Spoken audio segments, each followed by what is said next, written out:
मधला हा तो मोठा मंडपाचा खांब आहे. नाही तो कोणता खांब आहे? लाईट नाहीच आहे ना. हा. थोडं इकडे घ्या.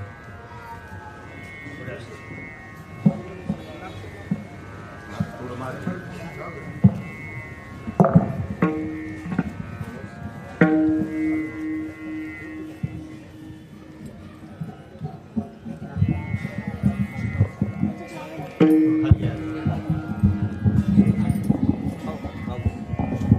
पाहता लोचनी सुख झाले हो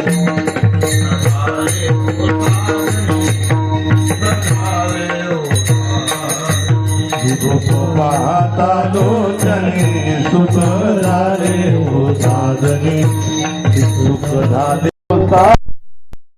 झाले हो साधने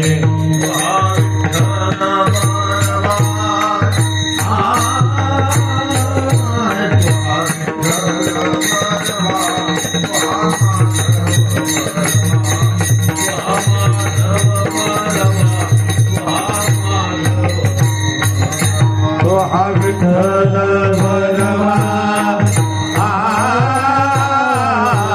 तो हा विठ्ठल बलवा तो हा माधव बलवा तो हा माधव बलवा तो हा माधव बलवा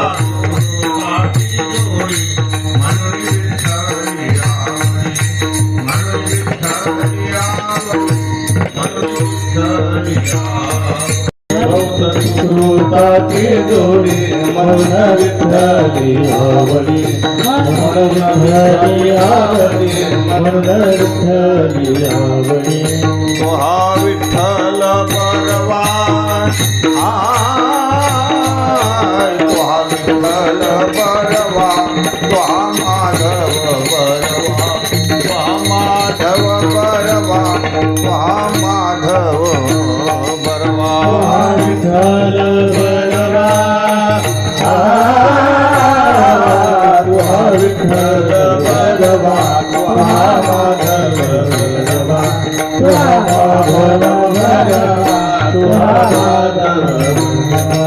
सर्व सुखाचे आगर बाप रखुमा देवीवर बाप रखुमा देवीवर बाप रखुमा देवीवर सर्व सुखाचे आगर बाप रखुमा देवीवर बाप रखुमा देवीवर बाप रखुमा देवीवर तो हा विठ्ठल परवा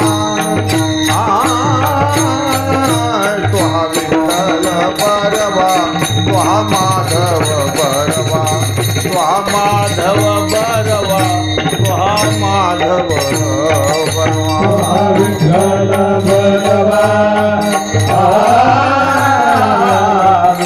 विठ्ठल बरवा तो हा माधव बरवा तो हा माधव बरवा तो हा माधव बरवा जय जय राम कृष्ण जय जय राम कृष्ण जय जय राम कृष्ण जय जय राम कृष्ण जय जय राम कृष्ण हरि जय राम कृष्ण हरि जय जय राम कृष्ण हरि जय जय राम कृष्ण हरि जय जय राम जय जय राम कृष्ण हरि जय जय राम कृष्ण हरि जय राम कृष्ण हरि जय जय राम जय जय राम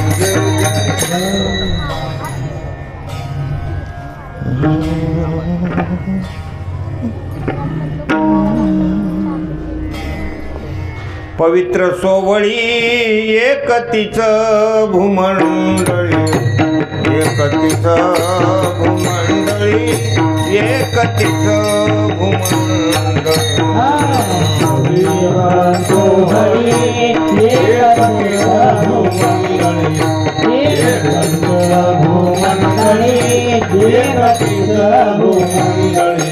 ज्यांचा वडता देव अखंडित प्रेम भाव अखंडित प्रेम भाव अखंडित प्रेम भाव ज्यांचा वडता देव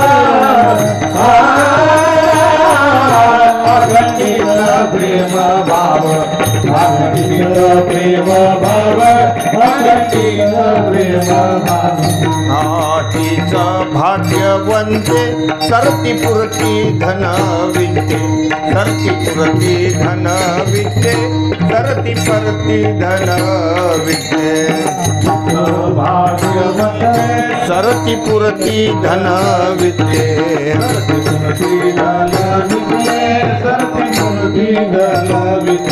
ज्यांचा आवडता देव अखंडित प्रेम भाव अखंडित प्रेम भाव अखंडित प्रेम भाव देव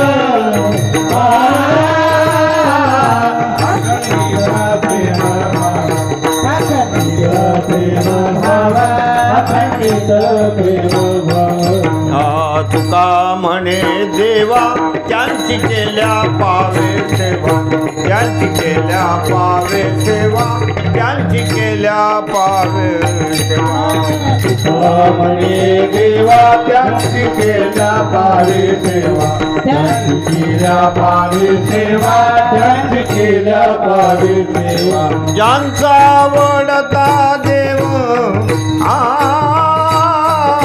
अखंडित प्रेम भाव अखंडित प्रेम भाव अखंडित प्रेम भाव त्यांचा आवडता देवा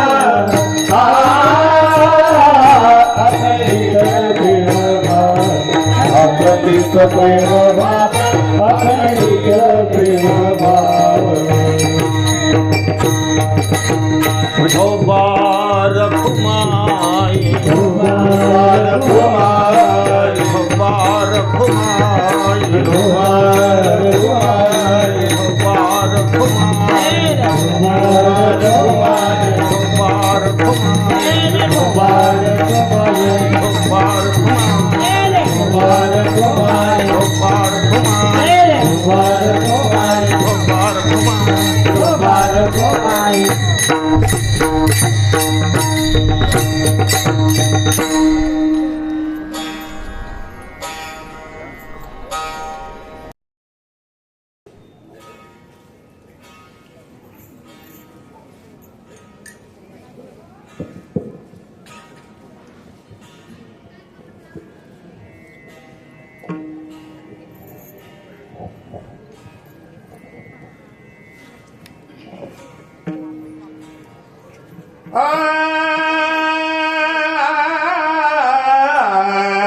पवित्र सोवली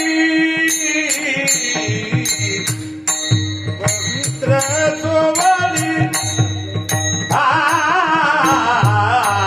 पवित्र सोवली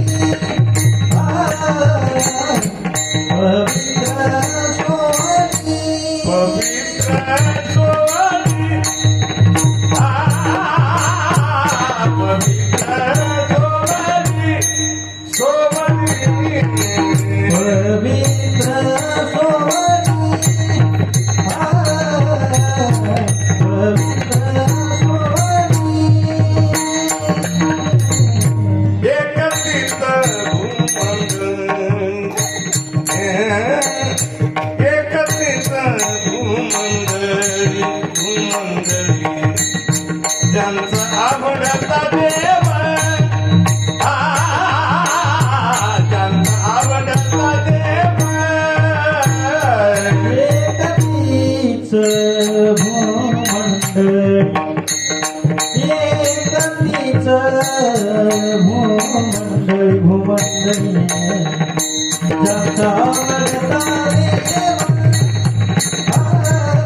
अखंडित प्रेम भावे अखंडित प्रेम भावे अखंडित प्रेम भाव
पवित्र सोवळी एक तीच भूमंडळी, ज्यांचा आवडता देव अखंडित प्रेम भाव, तीच भाग्यवंते सरती पुरती धनवित्ते, ज्यांचा आवडता देव अखंडित प्रेम भाव. तुका म्हणे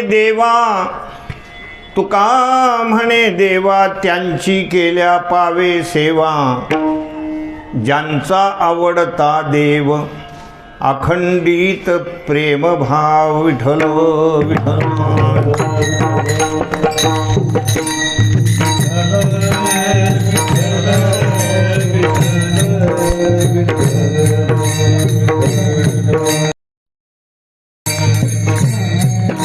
हरी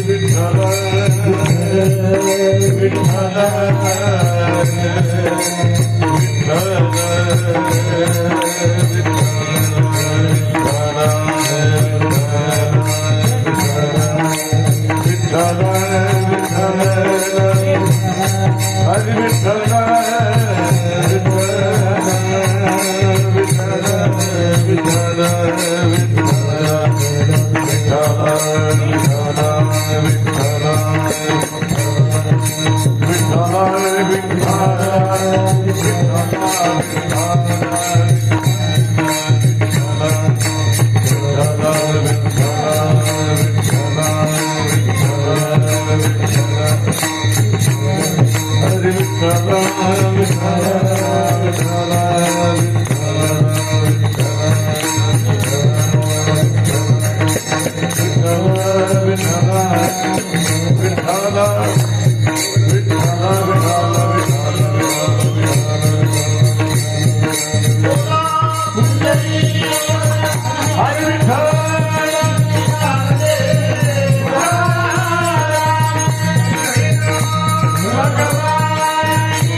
नमो विश्वरूपा विष्णुमाय बापा, अपार अनुपा पांडुरंगा. ओम नमो ज्ञानेश्वरा करुणा करा दयाळा, तुमचा अनुग्रह लाधलो पावन झालो चराचरी. शरण शरण एकनाथा पायी माथा ठेविला, नका पाहू गुणदोष झालो दास पायाचा. मंगल भावना मंगल हारी, द्रवऊ सो दशरथ आजीर बिहारी. सियाय राममय सब जग जानी, करहु प्रणाम जोरी जुग पानी.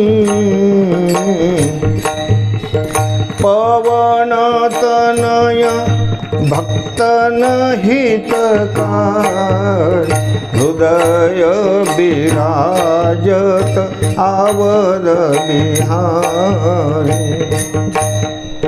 प्रभु के चरणों में सदा पुनि पुनि करूं प्रणाम, कभी तुम्हें भूलू नहीं मेरे प्रियतम श्याम.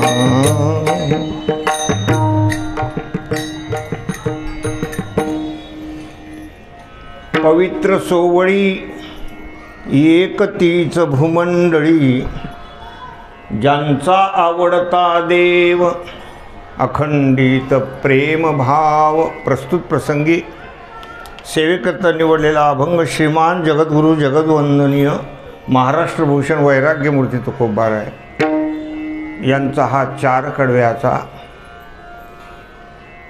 संतांचं लक्षण सांगणारा अत्यंत उत्कृष्ट अशा प्रकारचा अभंग छोटासा आपण सेवेकरता घेतलेला आहे. विठ्ठल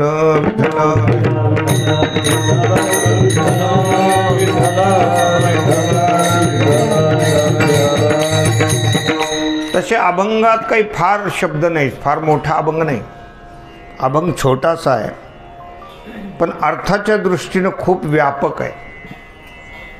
जसं सूर्यबिंब हे दिसायला लांबून छोटं दिसतं, बिंब तरी बचके एवढे असं म्हटलेले, परिप्रकाशा त्रिभुवन थोकडे.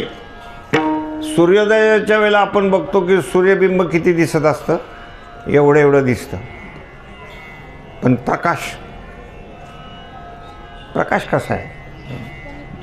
त्याप्रमाणे जगद्गुरु तुकोबारायांचे अभंग काय, माऊलीचे अभंग काय, संत नामदेव महाराजांचे अभंग काय, सकल संतांचे जे अभंग आहेत ते छोटे जरी असले तरी अर्थाच्या दृष्टीनं खूप त्याचं व्यापक असं स्वरूप आहे. विठ्ठल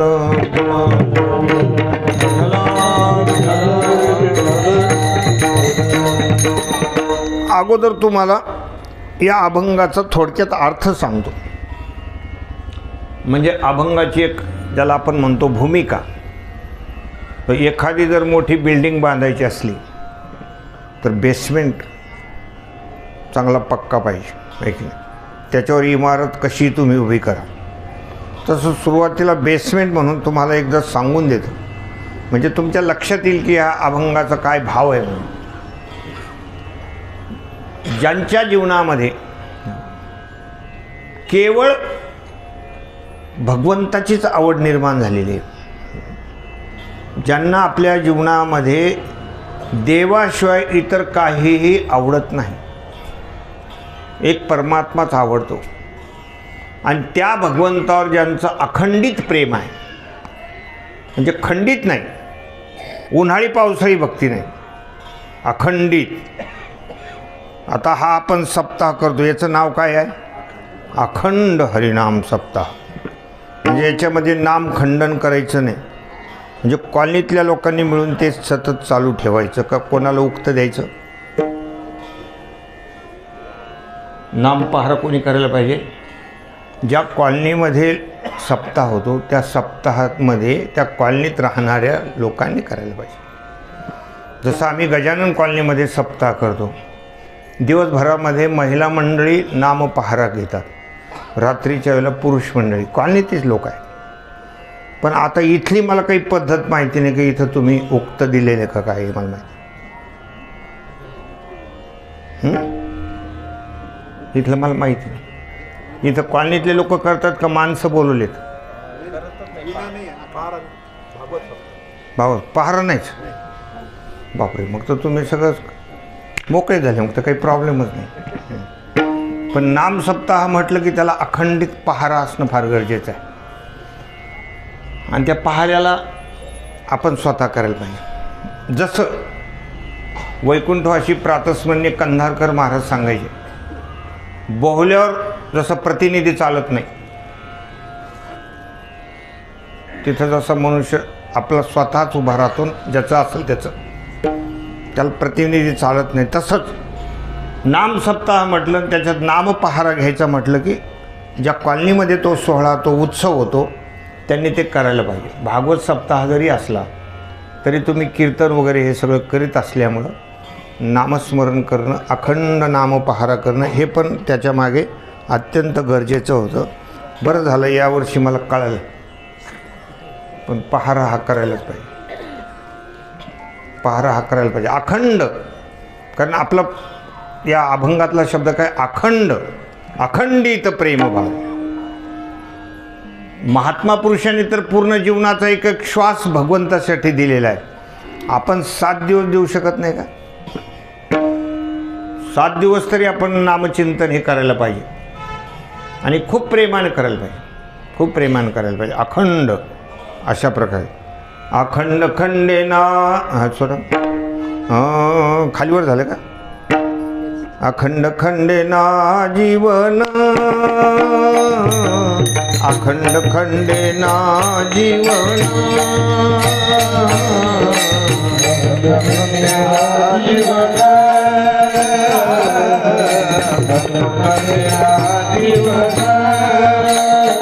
रामकृष्ण नारायण रामकृष्ण नारायण अखंड खंडेना जीवन अखंड खंडेना जीवन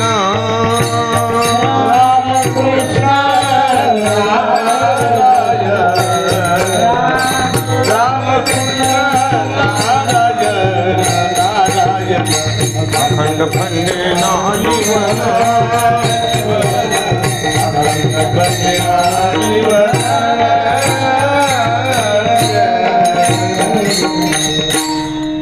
अखंड खंडेना जीवन रामकृष्ण नारायण अखंड तुकोबारायचा हा भंग आनंदाच्या पोटी साठवल्या आम्हा पोटी अखंड खंडेना जीवन रामकृष्ण नारायण प्रेम चालिला प्रवाहो नाम ओघलवला हो. म्हणून नामस्मरणाला फार मोठं महत्त्व आहे आणि अखंड घडलं पाहिजे. 7 दिवसापर्यंत उत्सवामध्ये घडलं पाहिजे आणि स्वतः केलं पाहिजे. स्वतः म्हणजे आपण सर्वांनी मिळून. जसं काल्याच्या कीर्तनाच्या दिवशी सगळे मिळून काय करतात, एक ठिकाणी येऊन काही लोकच म्हणतात आपण पहिल्या पंक्तीला बसत असतो. म्हणलं का, म्हणलं त्याच्यानंतर काय माहीत काही कमी जास्त होतं का काय.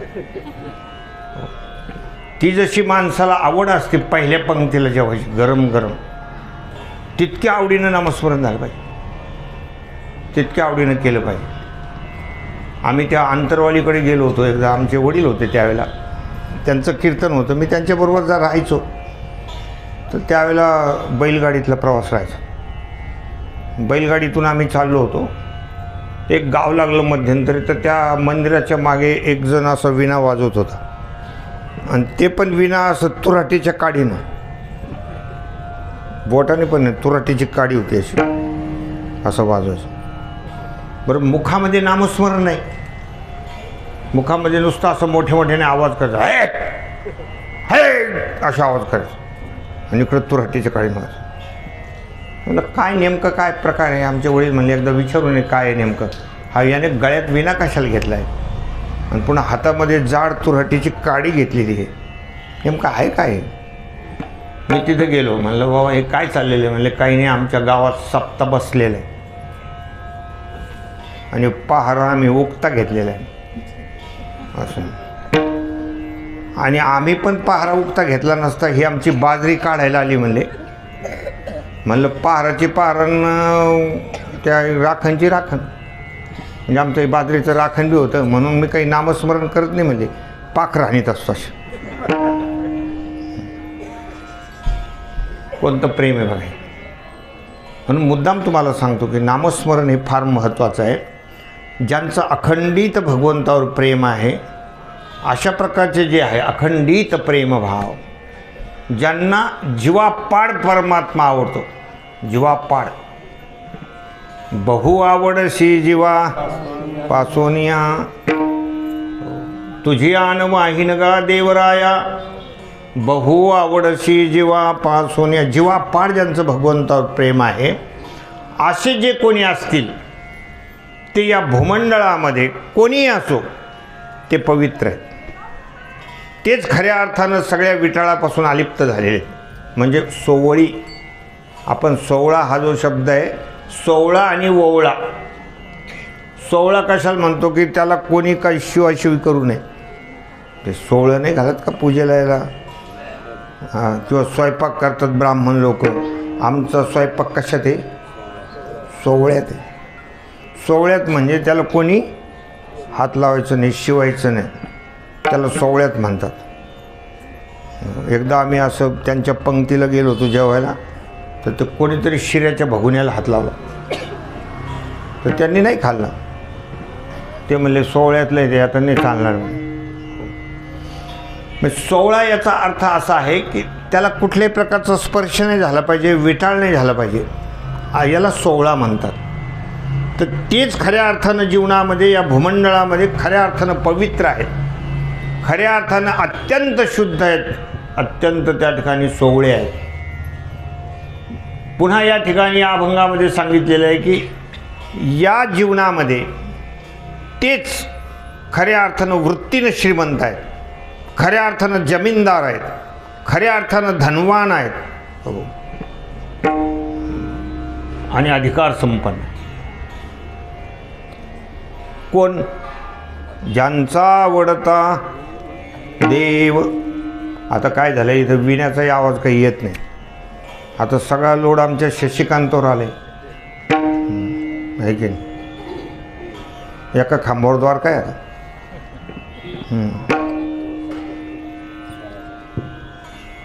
ठीक आहे, येत आहे ऐकू म्हणे. राहू दे बरं ते बरं राहू दे नको. ज्यांचा आवडता देव अखंडित प्रेमभाव.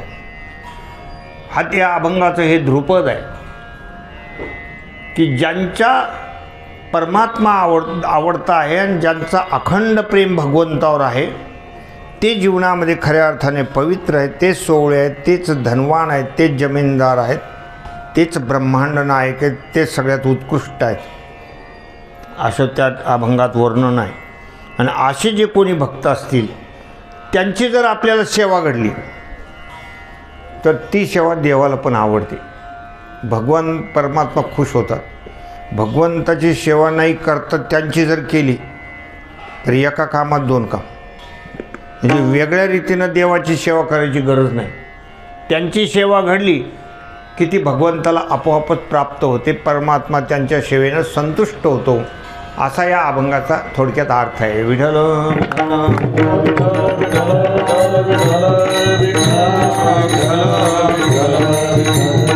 आता आपण थोडंसं त्या ध्रुपदावर बोलणार आहोत की आपण जो काही परमार्थ करत असतो, आपला परमार्थ हा सफल व्हावा, आपला परमार्थ फलद्रूप व्हावा असं जर कोणाला वाटत असेल तर त्यानं परमार्थ हा आवडीचा करायला पाहिजे. परमार्थ करणाऱ्याचे काही वर्ग आहेत. काही सवडीचा करतात, काही विधीचा परमार्थ करतात. पण सवडीच्या परमार्थाला फल नाही, विधीच्या परमार्थाला फल नाही. आवडीच्या परमार्थाला काय आहे? फल आहे. सवडीच्या परमार्थाला काय फळ प्राप्त होणार? काही काही लोक म्हणतात महाराज आम्हाला खूप कीर्तन ऐका वाटतं पण तुम्ही रविवारी ठेवा ना. आज कोणता वार आहे? कुठे येऊ राहिले तरी बी लोक घरातून बाहेर निघाना ना. म्हणलं चला बुवा याला सवड रविवारी राहते. असे रविवारी सुट्टीच्या दिवशी ठेवा म्हणतात. त्या दिवशी आम्हाला सवड आहे. असं सवडीनं आपल्या याच्या हिशोबाने केलं. सवडीच्या परमार्थाला फळ नाही. काही विधीचा परमार्थ करतात लोक, विधिविधान. आता जसं सत्यनारायणची पूजा आहे त्याचं विधिविधान आहे करतात. श्रावण महिन्यात त्याला फार भर असतो. घरोघर सत्यनारायण लोक सांगतात पण आम्ही श्रावण महिन्यामध्ये सत्यनारायण घालीत असतो. सत्यनारायण श्रावण महिन्यात आम्ही घालतो. आमचं ठरलेलं आहे. त्याचं विधिविधान आहे ते. त्या विधीचा परमार्थ आहे तो. म्हणजे काही काळापुरतं माणसं त्या देवपूजेला बसतात. समोर फोटो वगैरे मांडलेला असतो आणि ते सगळं पूजा वगैरे सगळं सांगितलं जातं. काय सुपाऱ्या वगैरे, खारका, पानं वगैरे सगळे आणायचे सांगतात. हे आणावं लागेल, ते आणावं लागेल, ते आणावं लागेल. आणि ते सुद्धा आपण पूर्णपणे आणत नाही ना. आणलं तरी असं क्वालिटीचं आणत नाही. दुकानदाराला म्हणतात तुमच्याकडे पूजेच्या सुपाऱ्या आहेत का? त्या पूजेच्या सुपाऱ्या म्हणजे असं फिरून फिरून फिरून आलेल्या. अनेक सत्यनारायणच्या सुपाऱ्याने पाहिलेले आहेत. अनेक सत्यनारायणाचं दर्शन घेऊन ज्या सुपाऱ्या पुन्हा त्या डब्यात आल्या आणि पुन्हा त्यांच्या सुपाऱ्याचं अंतःकरण अजून भरून आलं की अजून कुठं जायचं आहे आपल्याला. हो, अशा प्रकारच्या त्या सुपाऱ्या त्या घ्यायच्या. खिडक्या खारकायत अमुक धमुक सगळं मांडायचं कसं तरी आणि तेवढा पुरता घंटा दीड घंटा ते सगळं पोथी वगैरे वाचायची. त्याच्यातही आपण जे दर्शनाला लोकांना बोलवतो ते सुद्धा वेळेवर येत नाही. ते म्हणतात आरतीच्या टायमाला येऊ, त्यावेळेला सुद्धा ते येत नाही.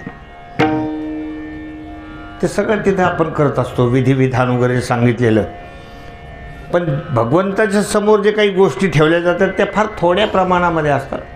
अशी एक म्हण आहे की द्यायचा गुळाचा खडा न संकल्प मालगाडी एवढा. ठेवायचं थोडं पण मागून किती घ्यायचं त्या देवाला. जसं काय सत्यनारायण भोळा भाळाच, त्याला काही कळतच नाही की हे काय आपल्यासमोर ठेवलं यांनी आणि हे काय मागायला लागलेले आहेत. पण असं विधिविधानाचा जो काही परमार्थ असतो कुठलाही असू द्या, एखादं विधी सांगत असतं तुम्ही अमुक करा तमुक करा, तुमच्या मागं अमुक अमुक कटकडे, तुम्ही हे जप बसवा, हे करा, त्याला इतके 11 ब्राह्मण बसवावे लागतील, असे बरेच विधीचे परमार्थ असतात. तुम्हाला हे करायचं ते करायचं. आता मोठे मोठे लोक यज्ञ करतात, त्याला सगळा विधीच असतो. कुठलाही यज्ञ करायचं असलं त्याचं विधिविधान सांगितलेलं आहे की हे एवढं मोठं करायचं, तुम्ही त्या ठिकाणी अशा अशा प्रकारे तुम्हाला करावं लागेल. एवढं त्याचे मंत्र वगैरे असतात, अशा यांना बोलावं लागेल, अमुक दक्षिणा अमुक तमुक सगळं सांगितलेलं असतं. पण विधिविधानानं केलेला जो परमार्थ असतो त्या परमार्थाला एक छोटंसं फल असतं, छोटंसं. त्याच्यापासून जर पुण्याची प्राप्ती झाली तर थोडंसं त्याच्यापासून आपल्याला फल मिळतं, पण ते फल भोगून पुरा संपून जातं. म्हणून विधीच्या परमार्थाला फल नाही, सवडीच्या परमार्थाला फल नाही, आवडीच्या परमार्थाला फल आहे. म्हणून तुम्ही संत वाङ्मय उघडून बघा. आवडे पंढरी भीमा पांडुरंग चंद्रभागा लिंग पुंडलिक. तुका म्हणे आवडी धरी कृपा करी म्हणोनी. आवडीच सगळं आवडीचे शब्द आहे. आवडीने भावे हरिनाम घेशी, तुझी चिंता त्याशी सर्व आहे. कुठेही तुम्ही बघा अनेक ठिकाणी आवडीचे काय आहेत, प्रमाण आहे. साधू संतांनी आवडीचा परमार्थ केलेला आहे. माझे जीवीची आवडी पंढरपुरा नेन गुढी, पांडुरंगी पांडुरंगी मन रंगले, पांडुरंगी मन रंगले, पांडुरंगी मन रंगले, पांडुरंगी मन रंगले, पांडुरंगी मन रंगले.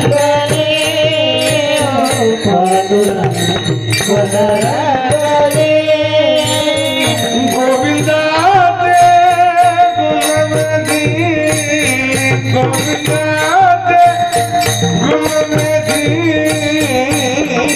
पांडुरंगी मन रंगले, पांडुरंगी मन रंगले. गोविंदा गुणवेंद्रे, गोविंदा गुणवेंद्रे, पांडुरंगी मन रंगले, पांडुरंगी मन रंगले.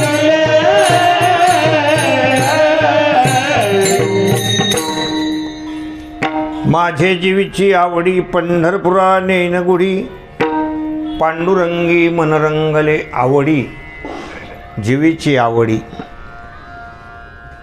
नेमकं आपल्याला काय आवडतं हे आपण स्वतःचं संशोधन करायला पाहिजे. आपण जे काही परमार्थाच्या क्रिया करत असतो,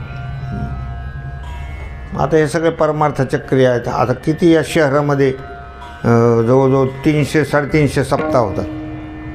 याच्यामध्ये ह्या सगळ्या क्रिया चालूच आहेत. कीर्तनकार येतात, कीर्तन करतात, कथा चालू आहे, पण त्याच्यामध्ये भगवंताची आवड किती लोकांना आहे.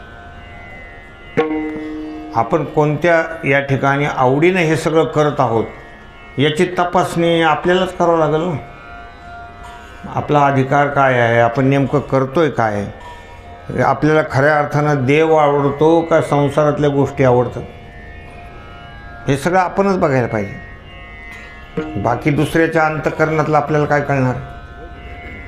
साधू संतांच्या प्रमाणावरून हे आपण बघायला पाहिजे. त्यांच्या वाङ्मयामध्ये बघून आपण आपला विचार करायला पाहिजे की जसं संतांना परमात्मा आवडलेला आहे. जगद्गुरू तुकोबरांच्या पारमार्थिक अंगाकडे तुम्ही बघा. त्यांचं जे पारमार्थिक जीवन होतं, त्यांना भगवंताविषयी किती आवड होती की त्या आवडीपुढे त्यांना स्वतःच्या देहाची, स्वतःच्या सगळ्या व्यवहाराची कुठल्याच प्रकारची त्यांना आठवण राहिली नव्हती, कुठलीच आठवण नव्हती.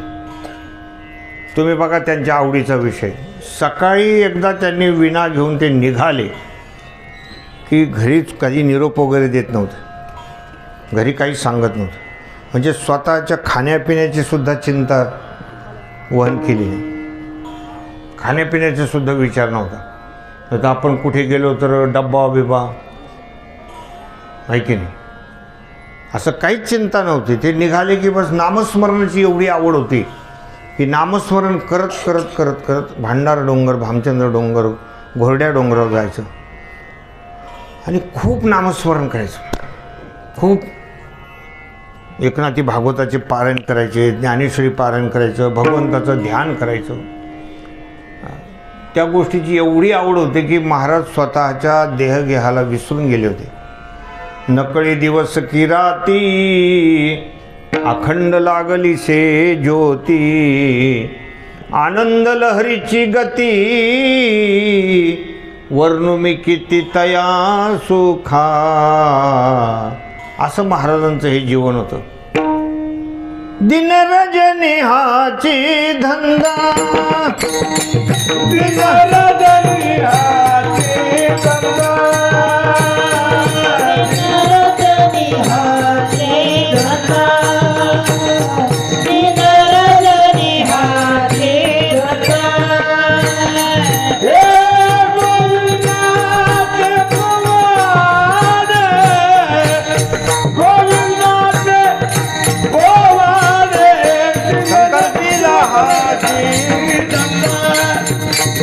संकल्पीला देह देवा,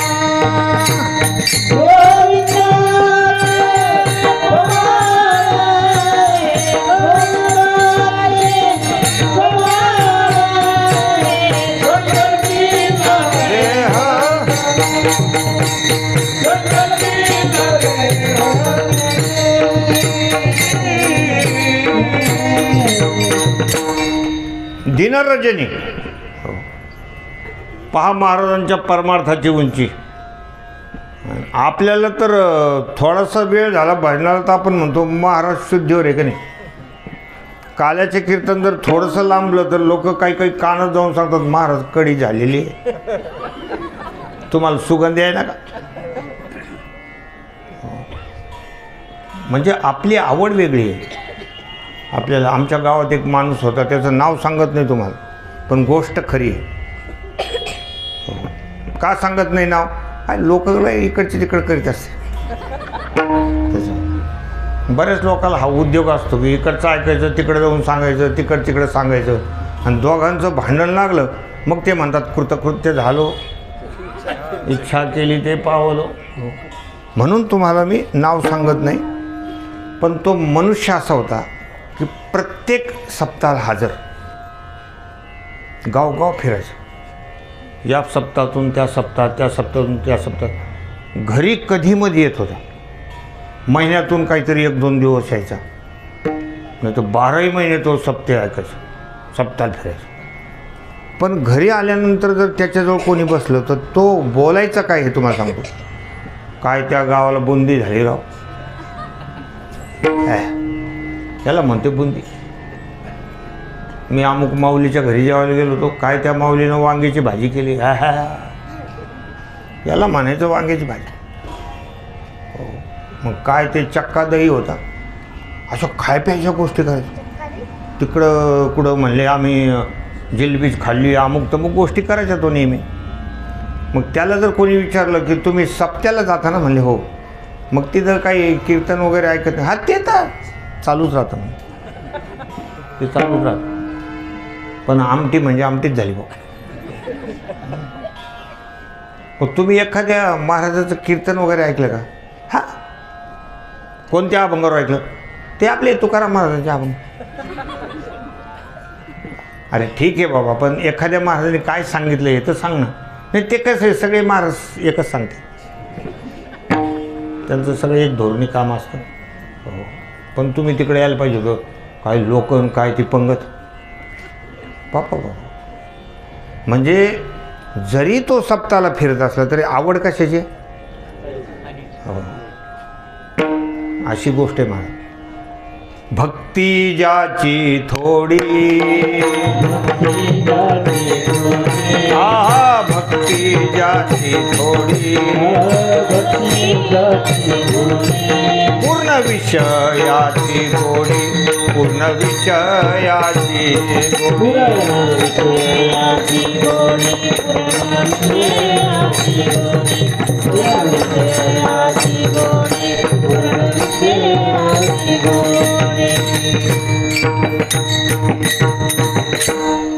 भक्ती ज्याची थोडी. म्हणजे हा एक तुम्हाला उदाहरणासाठी मी सांगितलं, हा माणूस एक नमुना दाखवला. असे त्याच्यासारखे खूप नमुने आहेत या शहरात पण आहेत, पण मी तसं सांगणार नाही, कारण आम्ही नेहमी फिरतो, आम्हाला माहिती आहे की त्यांची भक्ती फार थोडी आहे, पण विषयाची गोडी. खाण्यापिण्यामध्ये मन रंगलेलं आहे, इकडं मन रंगलेलं आहे. तुकोबाराय म्हणतात, तो नरची नव्हे पायी खरं जाणावा तो देही. तो मनुष्यच नाही, मनुष्याच्या आकारानं तो गाढवच आहे.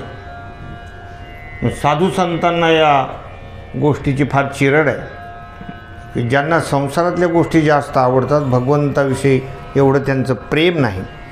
आणि जगद्गुरू तुकोबाराय सांगतात की ज्यांना भगवान हा जीवापाड आवडतो, ज्या भगवंतावर ज्यांनी अखंडित अशा प्रकारचं प्रेम केलेलं आहे, ते संत महात्मे कसे असतात त्या अभंगाच्या पहिल्या कडव्यामध्ये वर्णन. पवित्र सोहाळे, पवित्र सोहाळे,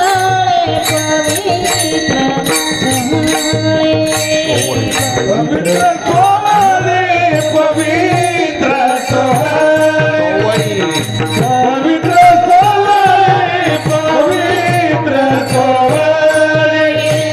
पवित्र सोहळे,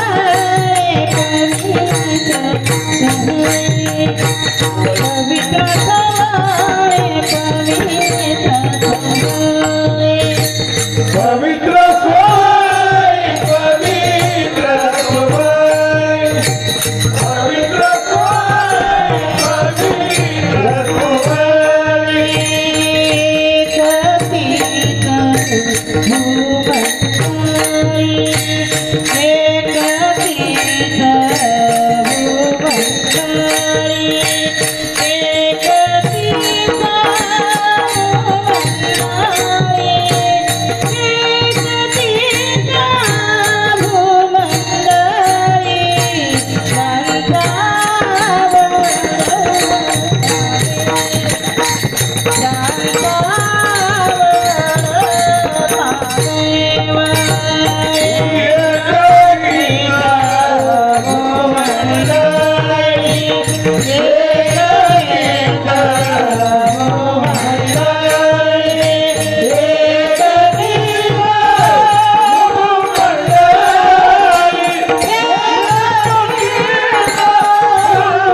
वा, तुमच्या भगिनी आहेत ना,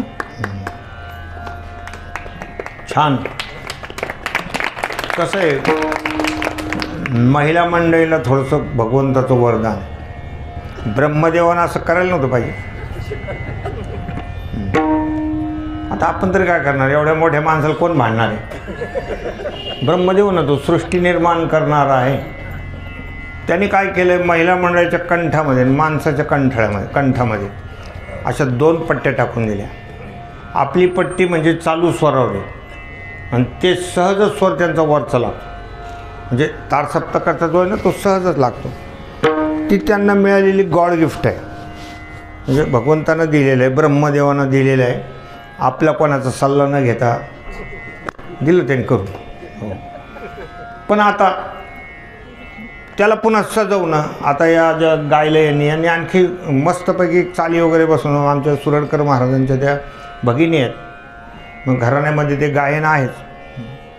मग ते ऐकायला वगैरे माणसाला गोड लागतं. आणि त्यातली त्यात ही जी चाल आहे, मला वाटतं हे बहुतेक कलावती रागाचे स्वर आहेत ना. हे कलावती राग आधीच गोड येतो. काही काही रागाचे स्वर फार गोड आहेत. मग त्यामुळं ते ऐकायला छान वाटतं. पवित्र सोवळी एकतीच भूमंडळी. आपलं ते ध्रुपदाचं तुम्हाला अर्थ अगोदर सांगितलं की ज्यांना जीवापाड परमात्मा आवडतो आणि ज्यांचं भगवंतावर अखंडित प्रेम आहे, म्हणजे खंड नाही, शेवटच्या श्वासापर्यंत. खंड खंड करे देह यदी जाय प्राण तमो आम्ही बदने ना छोडी भारी ना. काही प्रसंग आला तरी ते भगवंताला सोडणार नाही. त्याला अखंडित प्रेम म्हणतात. कुठल्याच प्रसंगाला नाही. नाहीतर एखादं संकट आलं की काय तर देवाने आमचं काम केलं, हो असे काही लोक असतात. काय तर देवाने आमचं बरं केलं, कशाला हे करायचं, असे तसे लोक असतात. ते सोडून देतात, देवाला सोडून देतात. मग असे कधी मधी असे प्रेम करणारे लोक असतात. पण यांचं तसं नाही. जे अखंडित शेवटच्या श्वासापर्यंत उलट वाढतं. वर्षाकाळी सरिता जैशी चढो लागे पंडूसुता तैशी निचे नवी भजता श्रद्धा दिशे. वर्षा काळामध्ये जसं नदीला पूर येतो तसं त्यांचं वाढतं प्रेम असतं भगवंता. वाढते नि प्रेमे माते भजती जे महात्मे परी दुजे पण मनोधर्मे शिवतले नाही. ऐशे मीची होणी पांडवा करीती माझी सेवा. नवलाव तो सांगाव असे ऐक सततं कीर्तन तो माम यतंत शुद्रवता हा नित्योक्ता उपासते. असे ते 9व्या अध्यायामध्ये त्यांचं वर्णन आलेलं आहे. असे जो कोणी भक्त आहेत तर ते कसे असतात म्हणजे ते पवित्र असतात आणि ते सोवळी असतात. पवित्र सोवळी एकतीच भूमंडळी. या पूर्ण भूमंडळामध्ये तुम्ही हे सगळे 14 ताऱ्याच्या माडीमध्ये, भूमंडळ म्हणजे पूर्ण 14 ताऱ्याच्या माडीमध्ये चकारात्मक तीच फक्त काय आहेत, पवित्र आहेत. आता शारीरिक दृष्टीने जर आपण बघितलं तर हे माणसाला मिळालेलं हे जे शरीर आहे तसं हे पवित्र नाही. हे पवित्र नाही. काम कर्म अविद्या त्रिगुण पंचभूताने विनली रे.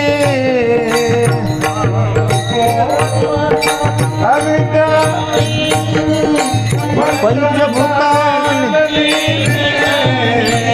रक्त रेत दुर्गंधी जंतू नरकमुताने भरली रे. काना तुझी घोंगडी चांगली चांगली आम्हाशी का दिली वागुली रे. काना तुझी घोंगडी चांगली चांगली आम्हाशी का दिली वागुली रे. काना तुझी घोंगडी चांगली चांगली आम्हाशी का दिली वागुली रे.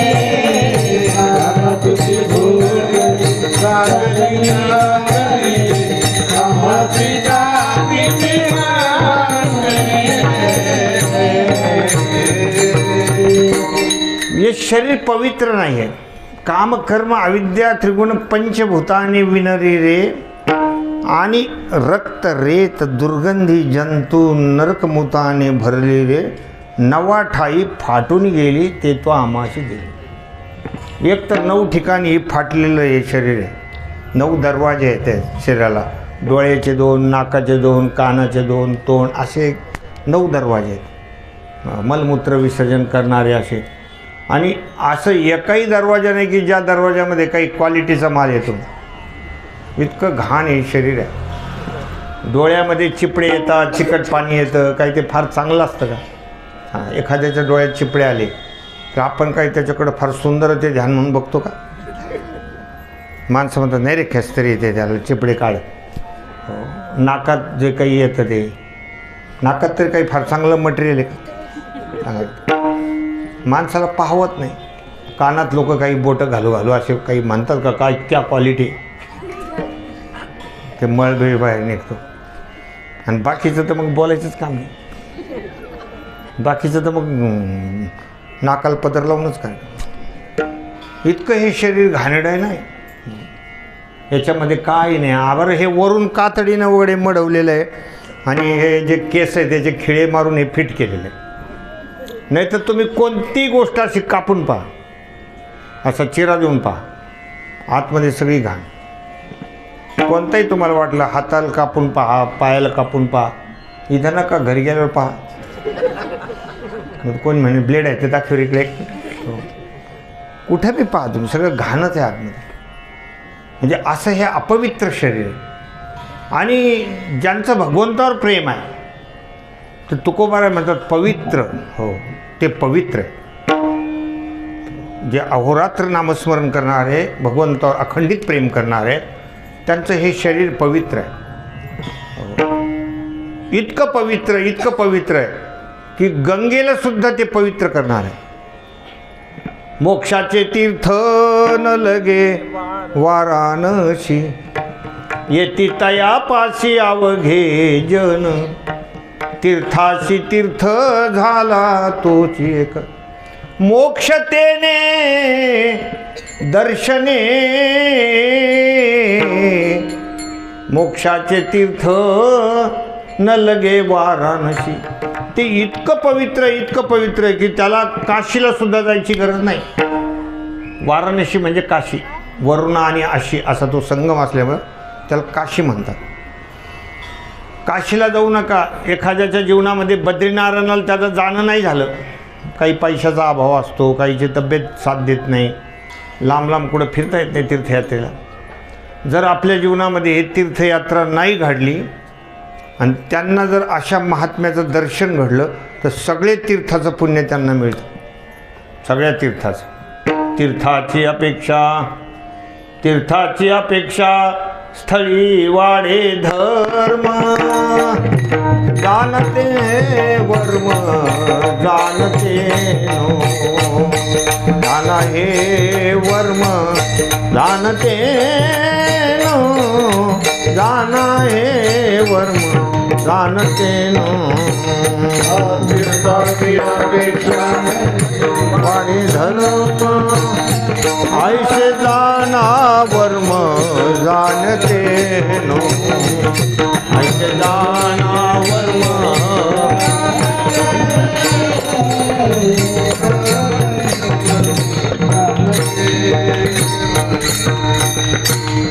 ते शरीर एवढं पवित्र आहे की तीर्थाची अपेक्षा स्थळी वाढी धर्म.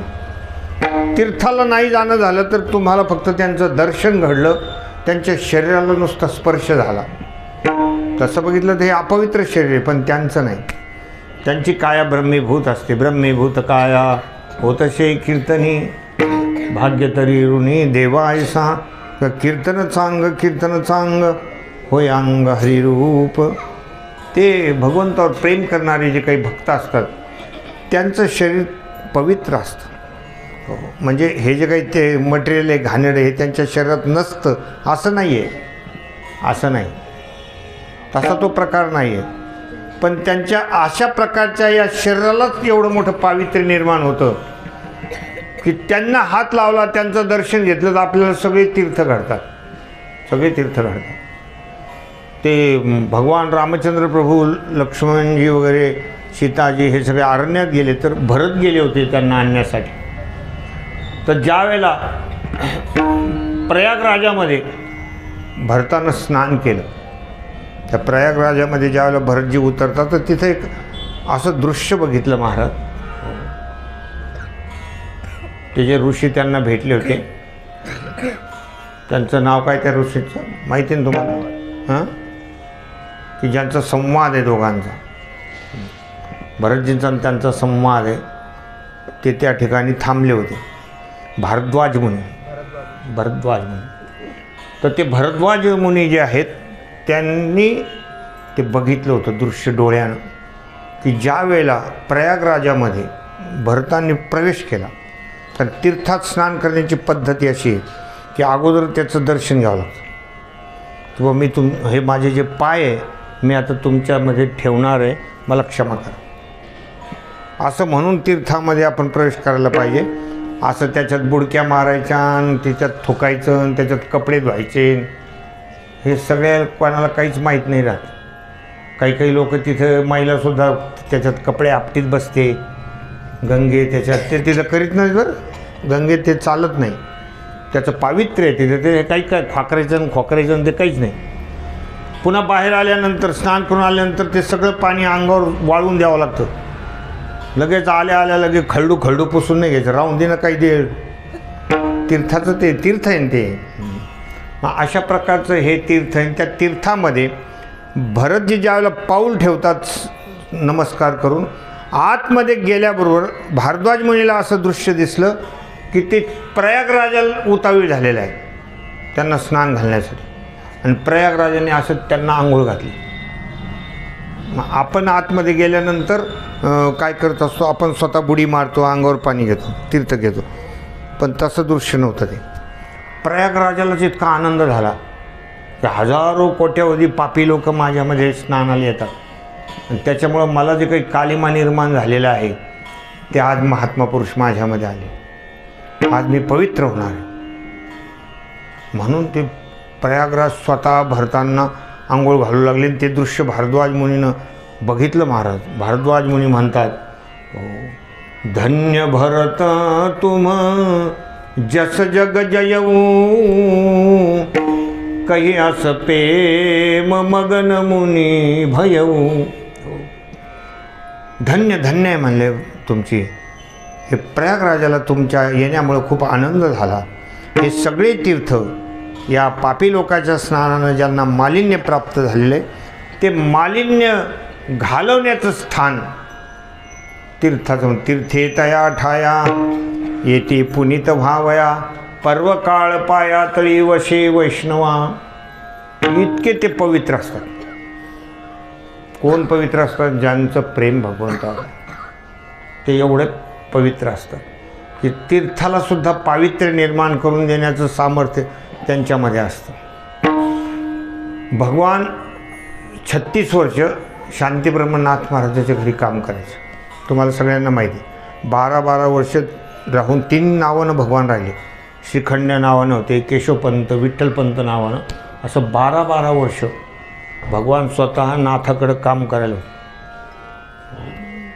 ते प्रमाण म्हणायला सुद्धा ते टाळ घेऊन उभं राहायचे नाथांच्या कीर्तनामध्ये. 12 वर्ष श्रवणाला बसले. नाथ ज्ञानेश्वरी सांगायचे, कीर्तन करायचे, तर ते श्रवण करत होते भगवान.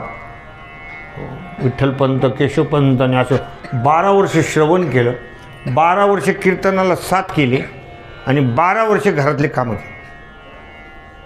कामं केले. झाडणं जोडणं, कपडे धुणं आणणं, चंदन उगाळून देणं. शिखंड्या चंदन उगाळून करी, गंगा तिरी धूत असे. या शिखंड्या नावानं एवढं ते काम करायचं. 36 वर्ष काम केलं. आणि एक काशीच्या पंडिताने एक तपश्चर्या केली होती. त्याच्या स्वप्नात परमात्मा गेले. ते म्हणले, परमात्मा तुम्ही मला दर्शन का देत नाही? तर त्याला स्वप्नात दृष्टांत झाला की सध्या मी नाथांच्या घरी, सध्या नाथांच्या घरी. नेमके 36 वर्ष संपत आले होते. श्रीखंड्या नावानं ते काम करत होते, आणि तिथे ते आले महाराज. म्हणे तुमच्याकडे परमात्मा काम करत आहेत. ते श्रीखंड्या नेमकंच कावड घेऊन गेले होते. कावडीने पाणी ज्या घरी चक्रपाणी वाहे, अखंड भक्ती भावे निळा वंदी त्याचे पाये. अशा प्रकारचं नाथ काम करत होते. तेवढ्यात ते आले. म्हणले मला असं स्वप्नदृष्टांत झाला की भगवान तुमच्याकडे राबत आहेत. आणि मग ते भगवान नाथांच्या डोळ्यातून पाणी येऊ लागलं. म्हणले थांबा, म्हणले आता मी बघतो. तो आता सध्या कावड आणायला गेला. पण भगवंताला लक्षात आलं की आता हे उघडं होणार. म्हणान भगवान आलेच नाही, गुप्त झाले, भगवान आले नाही. नंतर नाथाने खूप आळवलं. म्हणले अरे श्रीखंड्या, तुझं लग्न करून द्यायची माझ्या मनात होती, आणि तू तर निघून गेला. त्याच्यानंतर त्यांनी ते रुक्मिणी स्वयंवर वगैरे लिहिलेले नाथांनी. पण नाथ महाराज त्या ठिकाणी त्यांचे प्रेमाश्रू पडू लागलेले. हे परमात्मा, तुम्हाला मी 36 वर्ष माझ्याकडे तुम्ही राबला, किती मी मोठा अपराधी आहे. असं आळवल्यानंतर भगवान प्रगट झाले. आणि भगवंतांनी सांगितलं, नाथ महाराज, कोणी कोणाकडं फुकट काम करीत नसतं बरं. हो, म्हणजे तुमच्याकडे 36 वर्ष राबण्याचं काम सांगतो तुम्हाला. का? त्याचं कारण सांगतो, का राबवलं. कारण राम अवतारामध्ये माझ्याकडून पूर्ण ब्राह्मणाचं कुल मारलं गेलं. रावण कोण होता? ब्राह्मण होता. रावण म्हणजे सामान्य नव्हता, ते सगळं कुटुंबच कोणतं होतं? ब्राह्मण होता तो. जरी त्याचे मनात जरा अवखळी होता तो, म्हणजे राक्षसी प्रवृत्ती होती, पण जातीनं कोण होता? ब्राह्मण होता. आणि ते पूर्ण कुल माझ्याकडून मारलं गेलं. त्या हत्येचं जे काही माझं पातक असेल, ते पातक धुण्यासाठी मी तुमच्याकडं काम केलं. म्हणजे परमात्मासुद्धा काही गोष्टीतून पवित्र होण्याकरिता कुणाकडे येतात? संताकडे. म्हणून संत सर्वात काय आहेत? पवित्र. हो, ते एवढे पवित्र आहेत. आणि सोवळी म्हणजे शुद्ध, ज्यांना कशाचाच विटाळ नाही. आता विटाळ हा कसा आहे? उपाधी वेगळा जाणीवेचा, उपाधी वेगळा जाणीवेचा, नाही त्या विटाळ अखंड सोवळी, नाही त्या विटाळ अखंड सोवळा, विठाळ अखंड सोहळा, उपाधी वेगळा जाणीवेचा, उपाधी वेगळा जाणीवेचा, उपाधी वेगळा जाणीवेचा. या ठिकाणी ही जाणीव जी आहे, या जाणीवची सुद्धा विटाळ असतो. ज्याला आपण नेणीव आणि जाणीव म्हणतो.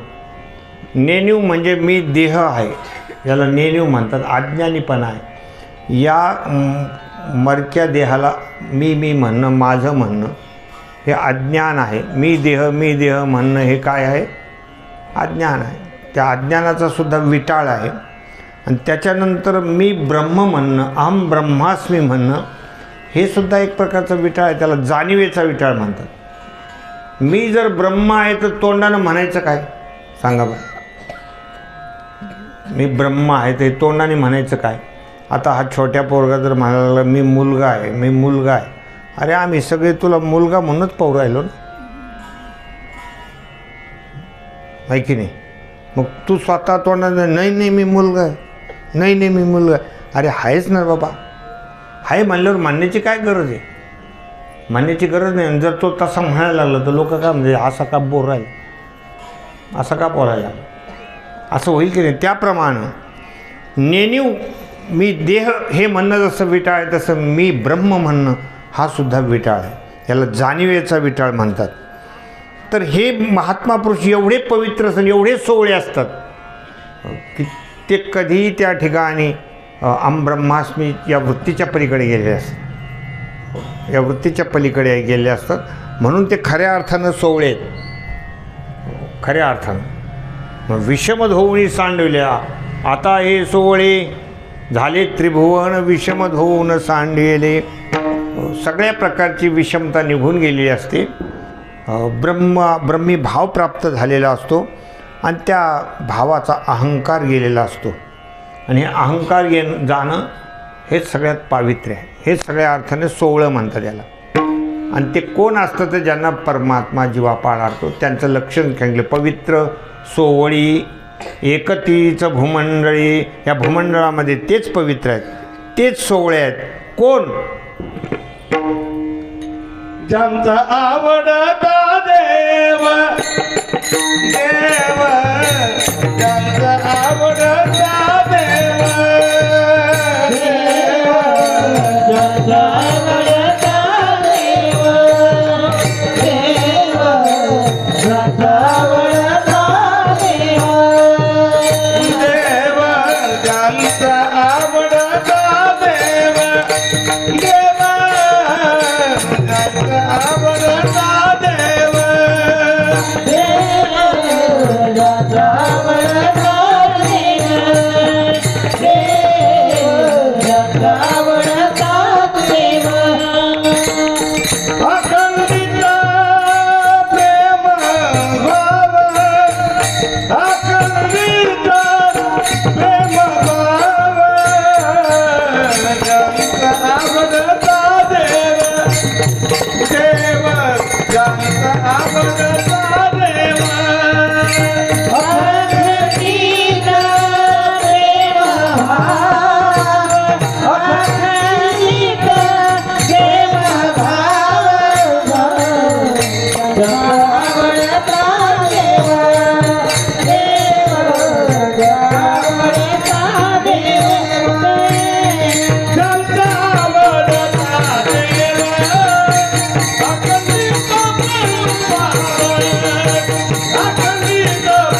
ज्यांचा आवडता देव अखंडित प्रेम भाव, ज्यांना परमात्म्याशिवाय दुसरं काही आवडत नाही. नावडे जनधन माता पिता, विषय तो त्यांचा झाला नारायण. ज्याप्रमाणे गोकुळामध्ये ज्या गवळणी होत्या, एक विषय तो सकळांचा हारी, त्याच्या आवडीने आवडी तरी. अंध बहिर हे प्रेत लोकाचारी, त्यांची कीर्ती गायले पुराणांतरी. त्या गवळणीला कृष्ण परमात्मा एवढे आवडत होते. प्रत्येक कामाकामामध्ये, प्रत्येक क्रियेच्या वेळेला कृष्ण कृष्ण जय, कृष्ण कृष्ण जय. त्याचा एक सुंदर श्लोक आहे. या दोहने वहनने मथनोपलेप, प्रेंख्यंखनार्भरुदितोक्षण मार्जनादो.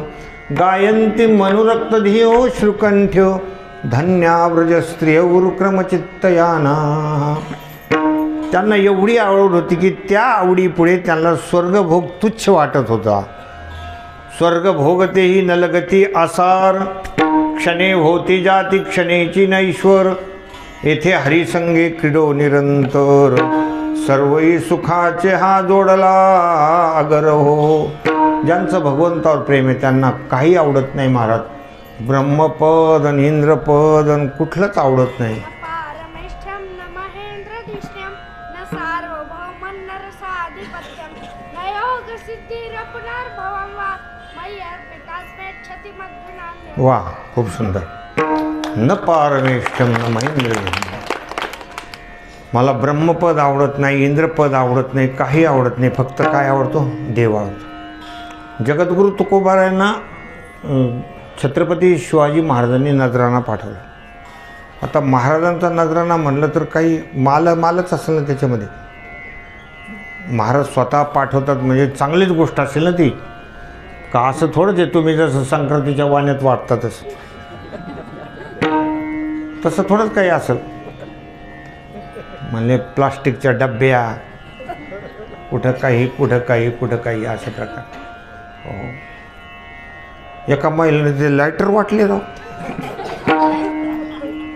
हो, लायटर म्हणजे तुम्हाला नाही कशाला म्हणते ते असे सिगरेट वाढायचे असते ते असे लावलं त्याच्यातून जाळ. मी म्हणलं हे तुला हे कसं काय कोणी सांगितले हे वाटायचे? म्हणले नवराना बिड्या गोळीत असतो ना, म्हणलं त्याला खुशी व्हावं, हे पाहून त्याला खुशी व्हावं. तो माझ्या बायकोला खास वस्तू दिली म्हणून मी ते वाढलं. म्हणून ते खटका मारला की जाळ व्हायचं त्याचं. तुम्ही कधी पाहिलं ते? कोणी पाहिलेलं काही त्याला? कोणी पाहिलं त्याला? तुम्ही पाहिलं? तर हे असं. पण तुकोबारायला छत्रपती शिवाजी महाराजांनी पाठवलेलं नजराणा त्यांनी परत केला, कारण ते आवडत नव्हतं. हे आम्हाला आवडत नाही, काय दिला ठेवा आम्हा विठ्ठलाची व्हावा. आता मला सांगा, एखादा तरी तुम्हाला या संप्रदायात भेटेल का ज्याने पाकिट वापस दिलं? कार्यकर्त्याला म्हणजे हे नको, हे भेटणंच मुश्किल, हे फार मुश्किल आहे. आता कठीणच गोष्ट झालेली, कारण आता सगळे त्याच्या आवडीनं फिरतायत लोक. त्याच्या आवडीने आवडी तरी. बाकीचे लोक जे आवडतात त्याच्या आवडीनं आवडतात, बाकी ते मिळणं फार कठीण आहे.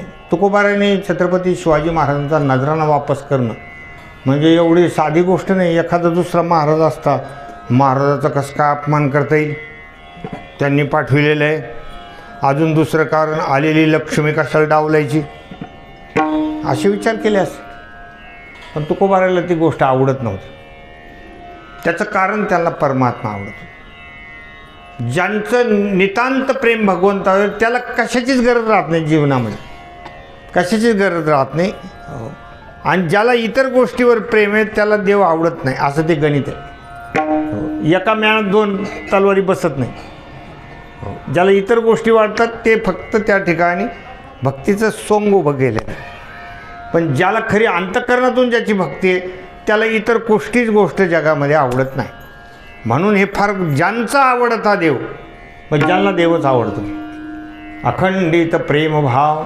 तुम्हाला माहिती आहे, श्री हनुमानजीला नवरत्नाचा हार दिला होता सीतामाई. का तर भगवान त्यांच्याकडे बघतच नव्हते. एवढं सगळं त्यांनी मदत केली. तिकडं बिभीषणाकडे किती वाटावाटी झाली, त्यावेळेला हनुमंतराकडे लक्ष नाही.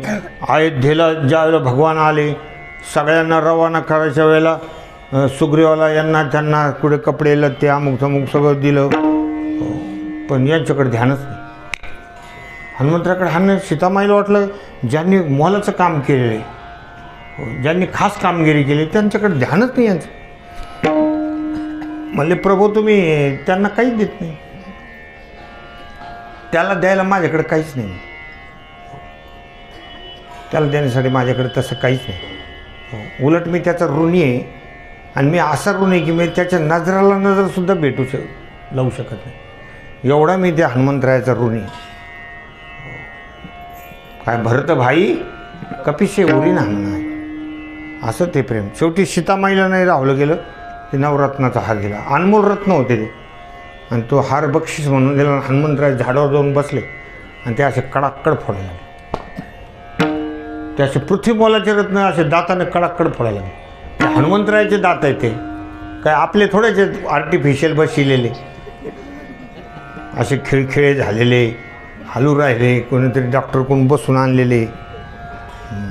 आपण साधा ऊससुद्धा खाऊ शकत नाही, कारण ते बसलेल्या दाताला घेऊनच बाहेरच नाही असं खायला लागले. तर हनुमंतरायाचे ते महात आहेत, काय शक्तिमान आहेत.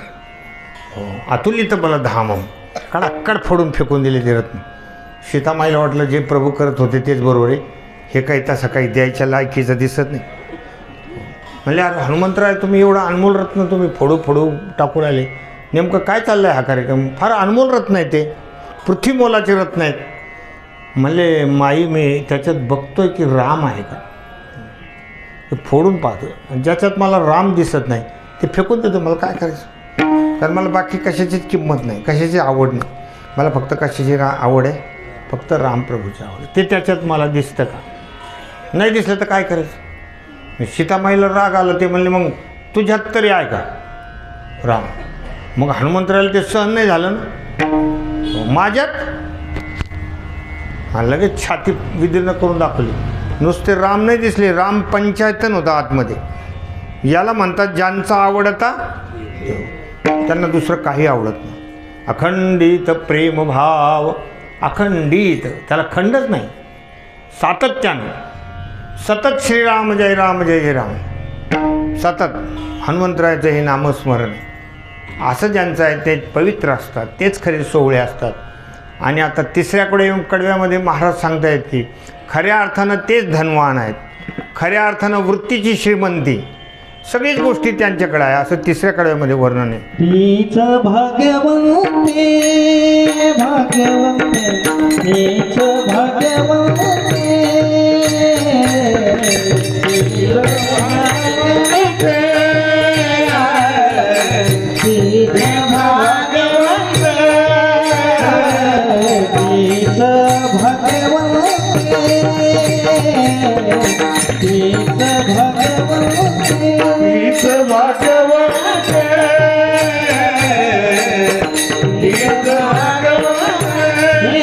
सरती मूर्ती धनवीर, सरती मूर्ती धनवीर, धनवीर गंगावडता देवा, गंगावडता देवा. सरती पुरती धनवी, सरती पुरती धनवी, गंगावडता देवा, गंगावडता देवा. तीच भाग्यवंते, सरती मूर्ती धनवीर, सरती मूर्ती धनवीर, मूर्ती धनवीर. हीच भाग्यवंते,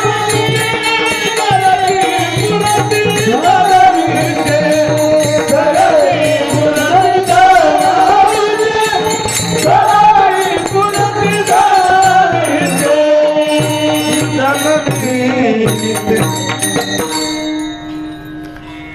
तीच भाग्यवंते, सरती पुरती धनवित्ते. तुकोबाराय अभंगाच्या तिसऱ्याकडे म्हणजे सांगताय की खऱ्या अर्थानं जीवनामध्ये यांनाच भाग्यवंत म्हणा. भाग्यवंत म्हणवताया शरण गेले पंढरीराया. खरे भाग्यवान हे असे ज्यांचं भगवंतावर नितांत प्रेम आहे, तीच भाग्यवंते. सरती पुरती धनवित्ते, तेच खऱ्या अर्थानं त्यांच्याकडं वृत्तीची श्रीमंती आहे. माणसाकडं वृत्तीची श्रीमंती कुठे आहे? आपल्याकडं फार दारिद्र्यपणा आहे महाराज वृत्तीचा, संकोचित वृत्ती आहे. अरे कुटुंबामध्ये सुद्धा माणसं किती संकोचित भावनेनं वागतात, सगळ्यावर सारखं प्रेम नाही करत. तिथं सुद्धा वृत्तीची श्रीमंती नाही. 2 भावाचं कुटुंब होतं आणि लेकरं बाळ होते त्यांना. मग त्या बापाने काय केलं, असे हापूसचे 2 आंबे आणले आणि त्याच्यामध्ये एक थोडा मोठ्या आकाराचा होता, एक छोट्या आकाराचा होता. तिकडे ते 2 लेकरं पुढं खेळत होते. घराजवळ आला एक त्याचं लेकरं होतं, एक भावाचं लेकरं होतं. सारखे वारखे होते, दोघं असे खेळत होते. मग त्याने काय केलं, आपलं लेकरू जिकडं उभं होतं तिकडं ते मोठा आंबा झाला, ज्या साईडला आपलं लेकरू खेळत होतं. आणि भावाचं लेकरू जिकडं खेळत होतं तिकडं लहान आंबा झाला. काय आपली वृत्ती भारी आहे, काय श्रीमंती आहे वृत्तीची बघा ना. की आपल्या लेकराला मोठा आंबा दिला पाहिजे. आणि मग त्यांनी त्या पोराला हाक मारले, म्हणजे लेकरा हो या तुम्हाला आंबे आणले. आणि ते पोरं जे निघाले मालात पळत, पण पोरं म्हणलं तर वानरासारखेच असतं. ते जवळजवळ आले आणि एकदमच त्यांनी दिशा बदलून टाकली. आता पोराचं काय राहतं, जवळजवळ आले आणि एकदम एक इकडं आलं एक इकडं आलं. जसे ते दिशा बदलले त्यांनी तसं असं केलं, त्याने असं केलं. मग ते आंबे दिले आणि ते त्या भावाने पाहिलं, त्या दुसऱ्या पोराच्या वडिलांनी पाहिलं. तो लगेच संध्याकाळी म्हणला, दादा आपल्याला वायली निघायची. म्हणले कमून, म्हणले आडी पडली. आडी पडली म्हणजे ही वृत्तीची श्रीमंती नाही, आपली वृत्तीची श्रीमंती नाही. संतांची वृत्तीची श्रीमंती. त्यांना सगळे सारखे, सगळे सारखे, सगळ्याकडे बघताना ते परमात्मा म्हणून बघतात. आपल्याकडे कुठं वृत्तीची श्रीमंती आहे महाराज. अशी गोष्ट आहे. आणि ह्या कुटुंबामध्ये अनेक गोष्टी आपल्याला छोट्या मोठ्या बघायला मिळतात अशा, की माणसाची फार संकुचित वृत्ती. प्रेम राहिलं नाही, भावाभावात नाही, बहिणी बहिणीत नाही, माय लेकरात नाही, काहीच नाही. काही कुठल्या अशा मर्यादा वगैरे राहिल्या नाही, काही नाही, काही. फार वृत्तीची संकोचित वृत्ती आहे. कोणाला आपल्याकडचं काही माणसाला द्यावंच वाटत नाही. आपल्याकडं असलेलं कोणाला द्यावं वाटत नाही. आता एवढे थंडीचे लाडू केले, शेजारी पाजाऱ्याला द्यायला पाहिजे. त्यांना कळायला पाहिजे ना, भाऊ हा चांगले माणसं आहेत भाऊ. मग कशाचे काय कवा खाते ते सुद्धा कळून देत नाही. पण खाय नका, पण चेहऱ्यावर तरी काही दिसले पाहिजे ना. कोणकडे गेले हे बी नाही कळत. चेहऱ्यावर बी लाडू दिसत नाही. माणसाचा जो मनातला जो व्यापकपणा आहे. अगोदर आम्ही खेड्यापाड्यात बघायचो तर राहायचो ना, तर खूप माणसाचं प्रेम राहायचं. आजूबाजूच्या लोकांवर सगळं प्रेम राहायचं. पुढं पापडाचा कार्यक्रम असला तर भल्या 10-20 महिला अलीकडच्या इकडच्या तिकडच्या याच्या प्रेमानं ते चालायचं, त्यांच्या गप्पा गोष्टी वगैरे. आता कोणाला मदतीची नाही, काही नाही, काही नाही, कशाचीच भावना राहिली नाही. असं माणसं त्यातली त्यात हे मोबाईलमुळं एवढे माणसं संकुचित झाले. हो, इतकं कठीण झाले. एखाद्या वेळेला जर एखादा मनुष्य घरात मोबाईल विसरून जर आला तर त्याला असं वाटतं की आपलं तिथं प्राण तिथं आहे, नुसतं शरीर आलं काय. इतकं तो मनुष्य ठेवून जातो. मोबाईल घर राहिला, मोबाईल घर राहिला, जसं काय त्याचा जीव घरी ठेवून आला आणि देह बरोबर आहे. आणि येता जाता त्या मोबाईलमध्ये सगळे गुंतलेले. कोणत्याही घरात जा सगळेजण सगळ्या माना खाला घातलेलं राहतात. कोणी कोणाशी बोलत नाही, सुसंवाद नाही, प्रेम नाही, काही नाही, काही नाही, नुसते पाहत राहतेस. एखाद्याने जर असं वर तोंड करून पाहिलं तर असं समजू नका त्याला लई माणुसकी आहे, त्याचं ते चार्ज संपून गेलं आहे असं त्याचा अर्थ. त्याची ती चार्जिंग उतरली म्हणा किंवा बॅलन्स संपलं म्हणा, काहीतरी घोटाळा आहे त्याच्यात. नाही तर असं वर तोंड करून कोण पाहिलं रिकाम आहे. त्या संकोचीने त्या मोबाईलनं लोक पागल करून टाकले. काही प्रेम भाव नाही, काही नाही, काही नाही, काही नाही, त्याच्यातच गुंतले. बरं ठीक आहे, तुम्ही एवढं पाहता, पण तुम्हाला भेटतं काय त्याच्यापासून? शून्य. काहीच डोक्यात राहत नाही, नुसतं पाहायचा नाद, फक्त पाहायचा नाद, सगळं डोकं कोरक करकरीत, काहीच नाही. कुठलं ज्ञान मिळालं का काय? काही नाही, काही नाही. फक्त छंद माणसाला जडलेले आहेत. पण साधू संतांची वृत्ती फार श्रेष्ठ असते महाराज. वृत्तीची श्रीमंती आहे त्यांच्याकडं धनाची श्रीमंती आहे. कोणी म्हणले तुकोबाराकडे कुठं धन होतं? त्यांच्याकडं तर काही नव्हतं. अरे ते खरं धन नाही आहे, आपण ज्याला धन धन म्हणतो ना, ते धन नाही. सकल भुवनमध्ये निर्धनास्तेऽपि धन्या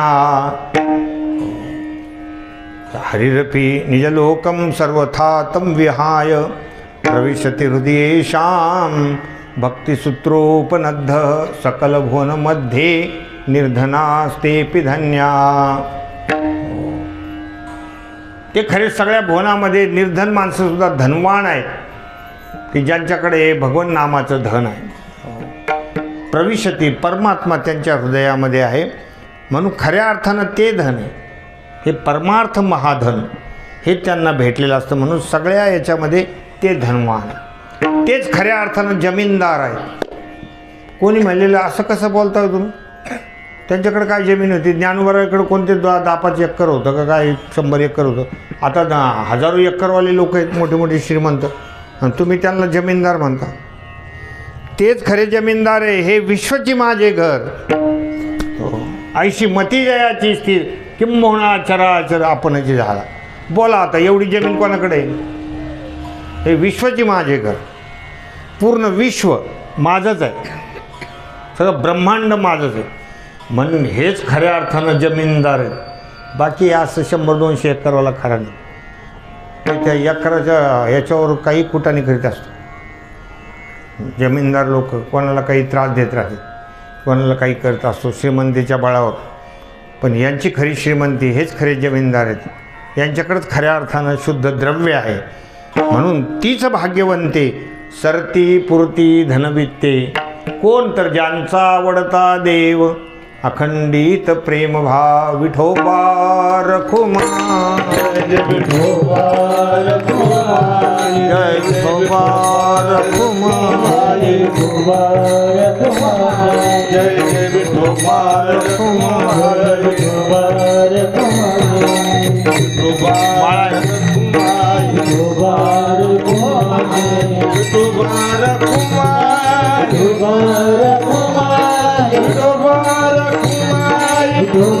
रखुमा, विठोबा रखुमा, विठोबा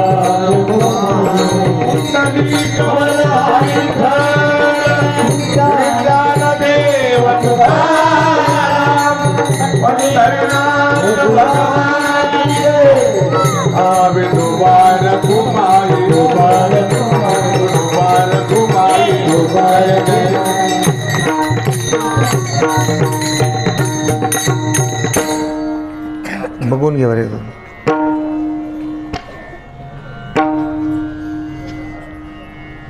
पवित्र सोवळी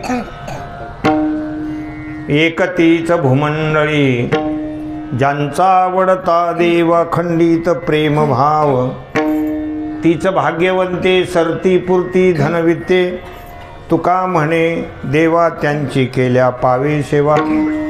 असे जे कोणी भगवत भक्त आहेत, ज्यांचं प्रेम भगवंतावर आहेत, एका भगवंताशिवाय जगामध्ये कुठलीच वस्तू त्यांना आवडत नाही, एवढं ज्यांना भगवंताची आवड आहे, अशा महात्म्या पुरुषांची आपल्याकडून सेवा घडली पाहिजे. जसं आता आपलं पुण्य उदयाला आल्याशिवाय तर काही असे महात्मा पुरुष भेटत नसतात. पुण्यपुंज बिनु मिल हे न संता, सत्संगती संस्कृतिक अंता. असा अधिकार संपन्न महात्मा पुरुष पुण्याशिवाय प्राप्त होत नाही. मग तुकोबारायांचा गाथा पठण करायचा, ते तुकोबारायांचं गाथा म्हणजे प्रत्यक्ष तुकोबा राहायचे, ती सेवा करायची. ज्ञानेश्वरी म्हणजे प्रत्यक्ष ज्ञानोबा आहेत, ती सेवा करायची. हे सेवा करता करता तुमच्याकडे शुद्ध पुण्य जर तुमचं जमा झालं तर मग तुम्हाला तसे महात्मा पुरुषसुद्धा भेटतील. त्यांची सेवा करण्याचा तुम्हाला योग येईल आणि त्यांची सेवा केली तर ती सेवा देवाला पण आवडते. जसं लहान लेकराला कोणी गोड बोललं तर आईला काही वेगळं बोलायची गरज नाही. आईला वेगळं बोलायची काय गरज आहे, तिला आनंदच होतो. एखादी स्त्री किती गडबडीत असू द्या, मला घरी जायचं, मला काम आहे, मला टाईम नाही, पण तेवढ्यात म्हणायचं काय तुमचं लेकरू हुशार आहे, काय हुशार आहे, किती बुद्धिमान लेकरू आहे, एवढं बोलायचं उशीर, ते घरचे कामं विसरून जाते आणि ते आपल्या लेकराचं कौतुक तिला आवडत असतं. तसंच भगवंताला संत खूप आवडतात. मग संतांची सेवा केली का भगवंताला आनंद होतो. त्यांना वेगळ्या रीतीनं वेगळी सेवा करायची गरज नाही, संतांची सेवा करा. पण ते खरे संत हे ओळखणं कठीण आहे. आणि कुणालाही आपण संत म्हणून त्यांच्या मागे जर लागलो तर आपली फसगत होते, आपली फसगत होते. समजा एखाद्याला खूप पाऊस पडायला लागला, आपल्याला वाटलं झुडपाखाली बसावं, पावसाखाली झुडपाखाली बसावं, ते गेलं तर ते अस्वल होतं, ते अस्वल होतं आणि त्या अस्वलाला याने झुडूप समजलं आणि कशाच्या खाली जाऊन बसलं, अस्वलाच्या खाली बसलं. आता अस्वल काय याला गुदगुल्या करणार आहे, अस्वल त्याला ओरबाडून काढलं ना. तसं माणसाला हेच कळत नाही की आपण कोणत्या संताच्या मागे लावं. मग त्याच्यामुळं भ्रम होतो निर्माण की हे खरे संत आहेत का नाही, मग फसगत होते, फसगत होते. मला सांगा, तेल म्हणून जर तुम्ही अंगाला बिब्याचं तेल लावलं तर सुधायचंच काम आहे ना. तसं संत आणि असंत हे ओळखण्याकरता नामचिंतन करावं लागतं. नामचिंतनाने हृदयाची शुद्धी होते आणि हृदय शुद्धी झाल्यानंतर आपल्याला ते कळत असतं की कोणते संत आहेत, कोणते असंत आहेत. याच्यासाठी आपण अगोदर जे विषय केला होता की नाम सप्ताहामध्ये 7 दिवसापर्यंत प्रेमानं नामचिंतन करत राहा. नामचिंतन करता करता करता तुमचं हृदय शुद्ध होतं. नामा सरिसाची हरी रिघे हृदया माझारी तेने धाके अभ्यंतरी हो लागे पुरी हृदय शुद्धी. हृदयाची शुद्धी होते, मग खरे संत भेटतात. त्या संतांची सेवा केली, ती सेवा भगवंताला आवडते. असा या सगळ्या अभंगाचा काय आहे अर्थ आहे. ज्ञानेश्वर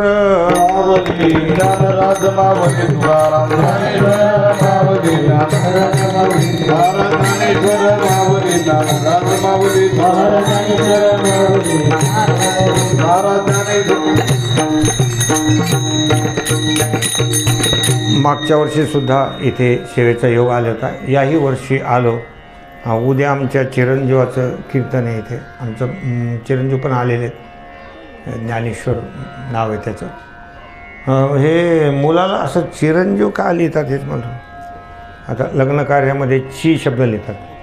आता जसं हे नाही का ह भ प, ते पूर्ण लिहित नाही, प पू असे झालं. तसं हे मुलाला ची का लिहितात याचा मी थोडासा विचार केला की आई बाप कितीही रागावले तर जो लेकरू ची पण करीत नाही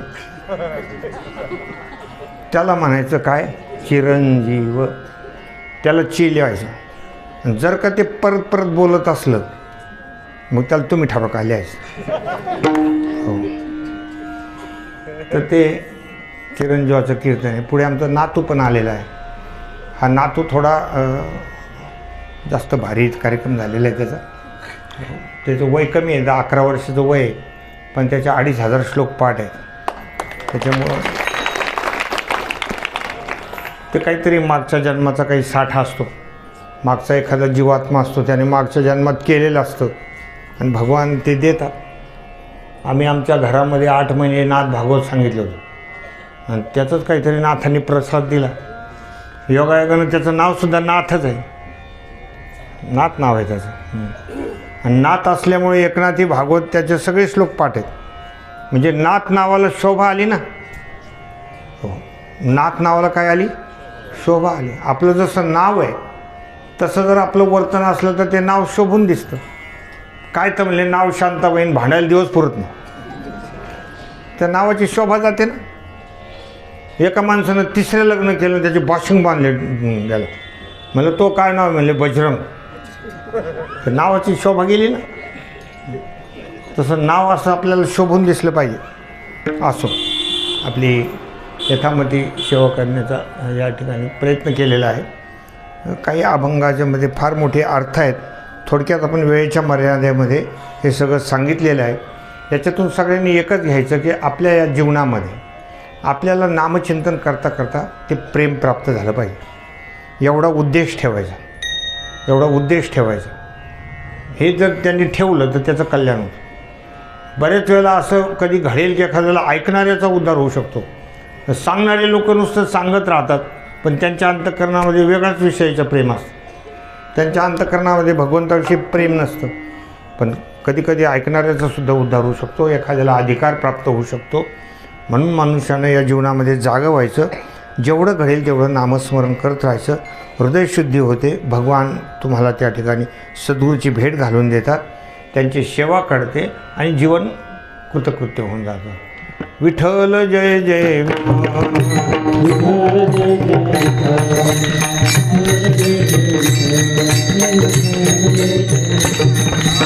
फुलिले करुणी देवा तुझे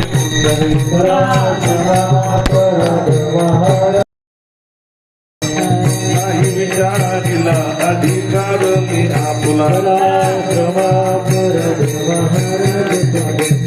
तुला म्हणे ज्ञानेश्वर आता पायापैकी ज्ञानदेव तुकाराम ज्ञानदेव तुकाराम